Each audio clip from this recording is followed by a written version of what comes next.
welcome to this week's Orange Group reading. We are reading Planet Power by Hannah Sperber, and we're going to read a paired read, Helios and Phaeton. Before you get all excited and you're like, what? How do you pronounce those words? Okay, these are Greek, from Greek mythology, so they have a little bit different pronunciation than what we normally do with these sounds in English. So Helios and Phaeton, okay? You can see that this week is narrative nonfiction for Planet Power. Remember, narrative nonfiction tells a story. It presents facts and information about a topic, and it could have those text features like the sidebar, okay? Remember, the name of this, narrative nonfiction, tells me that it's going to be A, a true story because it's nonfiction, but B, that narrative, there's going to be like a story that's told with it. Someone's going to be kind of telling you or narrating you a story. So you're going to have an introduction this week. Remember, that introduces or tells you more about what's going to be going on in the story. Chapter 1, the power of water. Chapter 2, heat from the inside. Chapter 3, the power of the sun. And then you're going to have a conclusion. Remember, a conclusion closes it up and like wraps up your story, finishing out the last bits of details. Then you're going to do questions 1 through 4 that respond to reading. Then we'll read that paired read, Helios and Phaeton. And then we'll answer questions 5 and 6, the last ones from that story. Introduction. We use energy for lots of things. We use it to make light. We use it to run our computers, especially when we're working at home all the time. We use it to make heat. Energy is incredible. Most of the energy we consume today comes from burning fossil fuels. Oil, gas, and coal are fossil fuels. Fossil fuels come from plants and animals that lived millions of years ago. Down below, the photograph has a caption. It says, burning fossil fuels such as coal pollutes the air. On the next page, it has a photo with a caption at the top. Wind farms power millions of homes in the United States. Burning fossil fuels pollutes the air. Fossil fuels can only be used once. This means that they are not renewable. One day, they will run out. The sun, water, and wind are renewable sources of energy. Renewable energy doesn't pollute the air.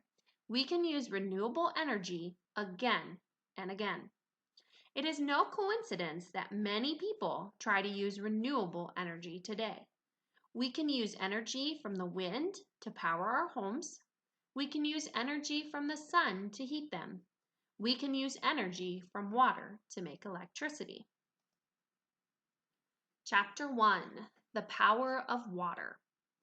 In ancient times, people used the moving water in rivers and streams to turn water wheels.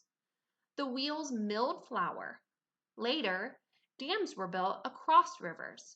People used the energy from the moving water to make electricity. There is also energy in the waves in the ocean. Today, people still harness the energy of water for hydropower. The movement of water can turn machines called turbines. The turbines can generate electricity. The photograph caption down below says, dams can make a lot of electricity. In the 1970s, there was a shortage of oil. Oil is one of our main sources of energy. A scientist named Stephen Salter looked at ways to use energy from the ocean waves. Salter worked to invent the Salter duck. This machine moves up and down on the ocean waves. A turbine inside the duck converted the movements into electricity. People didn't think that the Salter duck would be strong enough in ocean storms. Scientists continued working on Salter's idea. Down below, you can see a diagram. It says this Salter duck. As the waves pass by, the Salter duct moves back and forth. This causes a turbine inside the duct. You can see the picture of it in the top right corner. It shows you the little turbine, the thing that moves around. The movement of the turbines generates electricity. So all the parts of it are labeled, like we looked at the turbine, and then you can see the waves and then the ocean floor.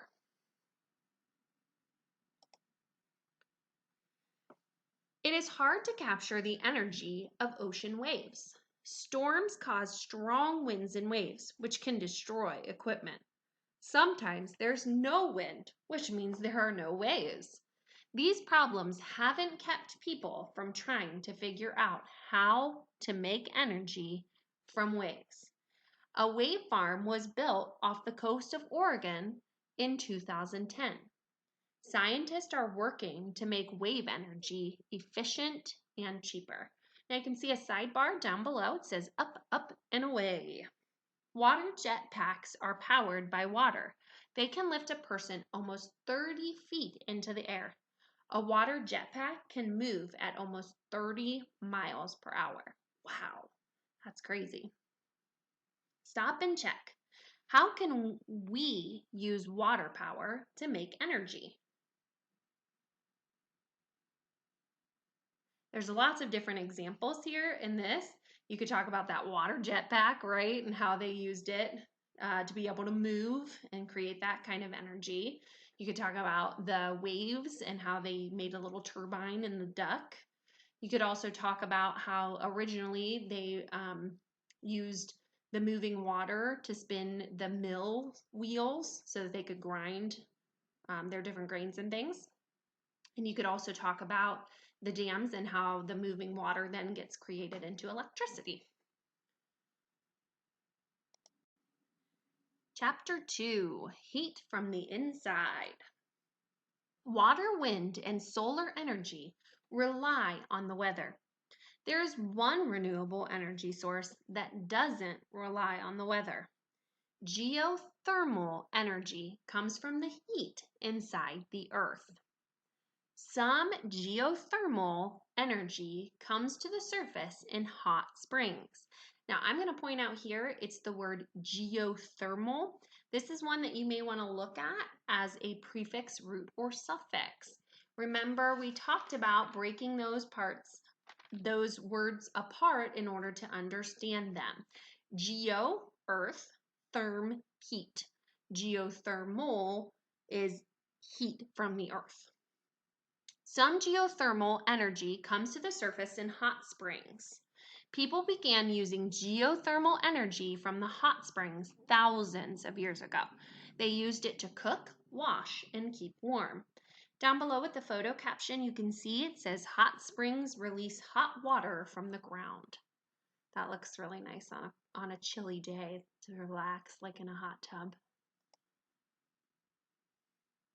People began to explore more ways of using geothermal energy in the 19th century. In 1931, a plumber used a hot water well to heat a home in Oregon. The plumber set up some pipes that ran into the hot water well. The water inside the pipes heated up the well. The water was then carried back into the house. This method was an important development in geothermal heating systems.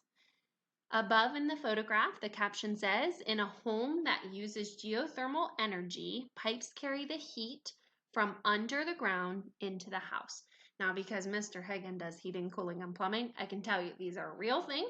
You can really go out and, like you see on the next page, they dig the pipes down into the ground, and these can actually be reversed. Then in the summertime, they'll actually bring the cold in from the ground and bring that into your house as a cooling system also. So that not only do they heat in the winter times and bring the heat from the ground, in the summer they'll bring the cool from the ground into your house. It's very, very cool. These days, geothermal systems are installed in many different kinds of buildings. They are used in houses and in large buildings such as schools and offices. Geothermal systems in houses use heat pumps. In winter, heat from under the ground is carried through pipes to the heat pump. In the summer, the heat pump takes the heat from the home and returns it to the ground. It also, like we talked about, can bring that cool and kind of switches out the different air and things. It's very, very cool. So stop and check. How do people use geothermal energy? Well, like we just talked about, they use that to heat their houses or to cool their houses in the summertime. And like we talked about back here, they used it in order to bring it in from the hot springs to cook, to wash, and to keep warm. Down below, you can see with the sidebar, it says, a home geothermal heating system. Heat travels from under the ground to the geothermal heat pump. The heat pump sends the warmer air through the house. And it has a little diagram that's connected in this sidebar that shows you geothermal heat pump, pipe, and then there's more pipes that are in the ground.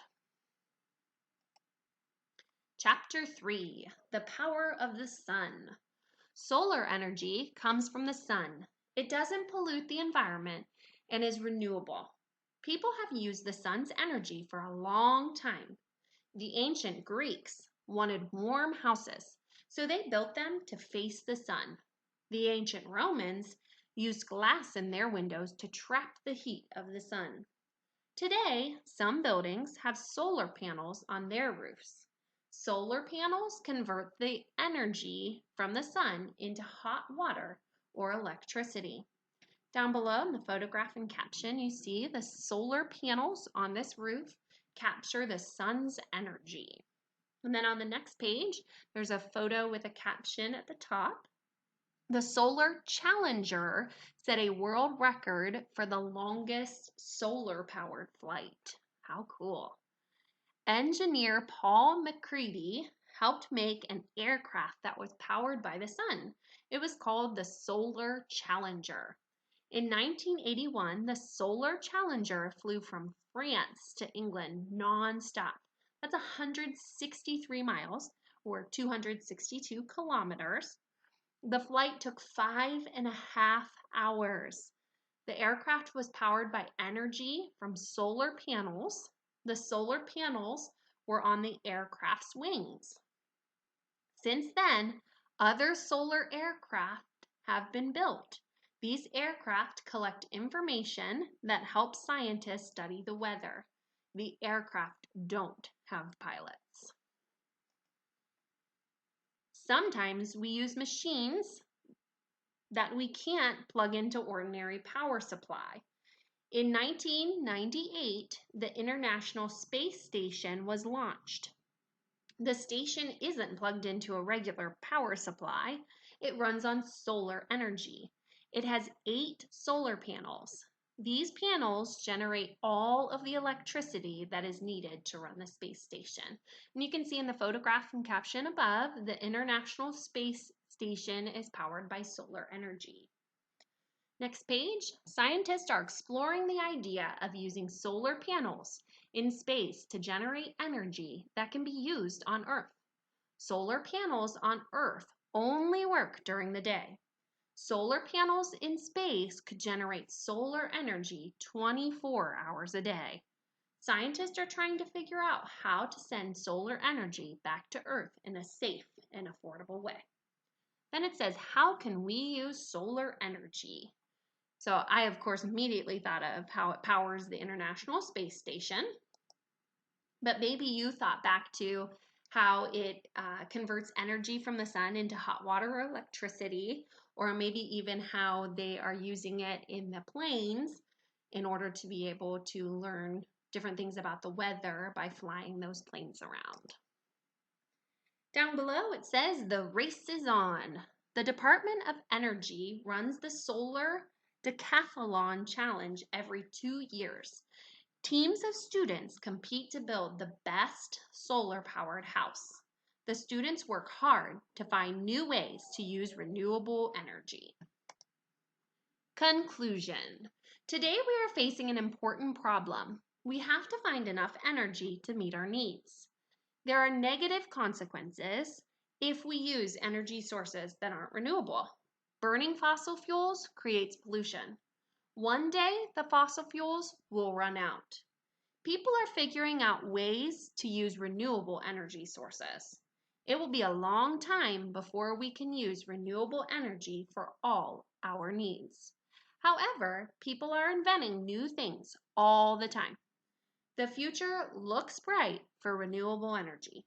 Down below in the photograph and caption, it says this solar power plant in the Mojave Desert in California can provide electricity for thousands of people. Now you're going to answer your 4 questions for the beginning of the Respond to Reading, your reading group questions. Number 1, how can you tell this is informational text? Now remember, we talked about what informational text was. You want to make sure to use that information that we talked about earlier to answer this question. Do not just take a guess as to why you think this is informational text. Use that information we talked about at the beginning and that you had in your lesson earlier. Number 2, what is the main idea of the first paragraph on page 9?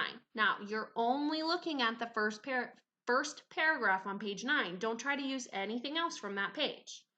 Then you're going to tell me what the key details are that help you understand that this is the main idea. It's what this paragraph is mostly about. Number 3, the prefix hydro means water. So they want to know, what does hydropower mean on page 4? So you're going to use the meaning of hydro, meaning water, and you're going to figure out how to explain to me what hydropower means on page 4. Don't forget, A, use context clues, and B, talk about that prefix, the meaning of the prefix and how that helped you understand also what hydropower means. So context clues, something from the text, the words around it that help you. Prefix, how you know from that hydro meaning water what it means. So there's 2 parts there, don't forget. Number 4, write about how the International Space Station runs. Include key details from the text. So you'd go back to the page that's about the International Space Station, and you're going to tell me how it runs and how you know that information from details from your text. Okay? So we're going to move on with our paired read. You can pause here if you want to go back and answer those questions. Feel free to do that. And then you can pull it back up your video and continue on with the next part to answer 5 and 6 after that. Helios and Phaeton. Helios was very powerful. His body glowed with yellow, orange, and red light and energy. Helios was hot like fire. Helios had a golden chariot. 4 horses pulled the chariot. The horses were bright and hot like Helios. Helios shone light over earth as he rode across the sky each day. One day, Helios, son of Phaeton, visited. Helios hadn't seen him in a long time. "Welcome, Phaeton," Helios shouted. "What can I do for you?" "I want to drive your golden chariot," replied Phaeton. Helios was horrified. He knew that not even Zeus, the ruler of the gods, would drive his golden chariot. It was too hot. The horses were too wild, but Phaeton wouldn't listen. Helios painted oil on his son's head. The oil would protect Phaeton from the heat. Phaeton got into the chariot, but he couldn't control the horses. The horses took the chariot up into space. Earth began to freeze. Then the horses plunged toward Earth. This started fires. The oceans and rivers dried up. King Zeus threw a lightning bolt to stop Phaeton. Phaeton fell out of the chariot. Helios was the only driver of the golden chariot after that. Now, remember, like we talked about with Greek mythology earlier, remember they used these stories back then as ways to explain the different things that were happening. So I think about like the earth freezing or the rivers drying up as the different seasons throughout our year. So remember, this is Greek mythology. It's a made up story that tries to explain some of the real things that happen in our world. So now you're going to answer questions 5 and 6. These come from the Make Connections down below from this story. Number 5, what does Helios and Phaeton tell you about the importance of the power of the sun to the ancient Greeks? Why did they think that the power of it was so important? Remember, that kind of connects you back here, where they talk about him being very powerful and his body glowing with yellow, orange, and red light and energy. That should sound kind of familiar to the sun.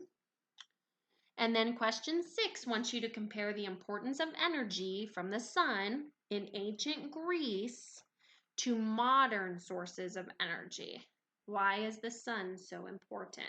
So we're going to talk about the different ways that each of these stories have talked about the sun or solar energy forms and why it is so important to us for energy. Remember, your teachers are here to help. Reach out, ask questions. Good luck.